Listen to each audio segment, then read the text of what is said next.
ప్రజాపాలన ఏర్పాట్లపై BJP MLA Raja Singh తీవ్ర అసంతృప్తి వ్యక్తం చేశారు. గోషామహల్, మంగల్హాట్ డివిజన్లను రాజాసింగ్ పరిశీలించారు. ప్రజలకు దరఖాస్తులు ఇవ్వకుండా ఇబ్బందులకు గురి చేస్తున్నారని ఆగ్రహం వ్యక్తం చేశారు. ఒక్కో ప్రాంతంలో 200 దరఖాస్తులు మాత్రమే ఉన్నాయని, ప్రజలు వేల మంది తరలి వస్తున్నారని తెలిపారు. వారం రోజుల సమయం సరిపోదని, దరఖాస్తు సమర్పణకు గడువుని పొడిగించాలని కోరారు రాజాసింగ్. మీ సేవలో దరఖాస్తుని 60 రూపాయలకు విక్రయిస్తున్నారని రాజాసింగ్ ఆరోపించారు. దరఖాస్తుల విక్రయంపై పోలీసులు చర్యలు తీసుకోవాలని డిమాండ్ చేశారు. దురదృష్టం ఏంటంటే ఒక్కొక్క లొకేషన్లో 100 ఫామ్లు 200 ఫామ్లు పెడుతున్నారు.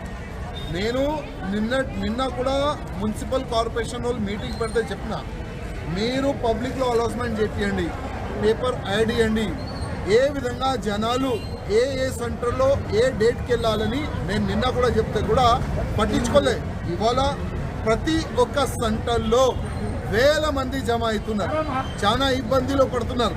ఒక్కొక్క సెంటర్లో 100-200 ఫామ్లు ఉంటే వేల మంది జమ అయితే మళ్ళీ వాళ్ళకి ఏ విధంగా ఫామ్లు డిస్ట్రిబ్యూట్ చేస్తారు?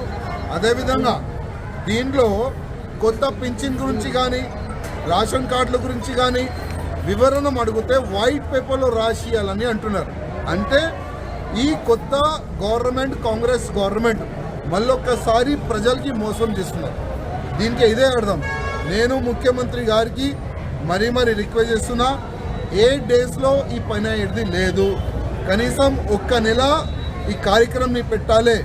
అదేవిధంగా ప్రతి ఒక్క సెంటర్లో 2 నుంచి 3 వేల ఫామ్లు పెట్టాలి. ఎవరైనా వస్తే వాళ్ళకి ఎక్స్ప్లెయిన్ చేసి ఒక 10 మంది ఆఫీసర్లు ఉండాలి. ఏ సెంటర్లో ఎవరు కూడా లేరు. ఆల్రెడీ చాలా ఇబ్బందులు పడుతున్నారు జనాలు. కొద్దిగా దీనిపైన దృష్టి పెట్టాలి. నేను మున్సిపల్ కమిషనర్ గారు కూడా, అదేవిధంగా కలెక్టర్ గారు కూడా రిక్వెస్ట్ చేస్తున్నాను.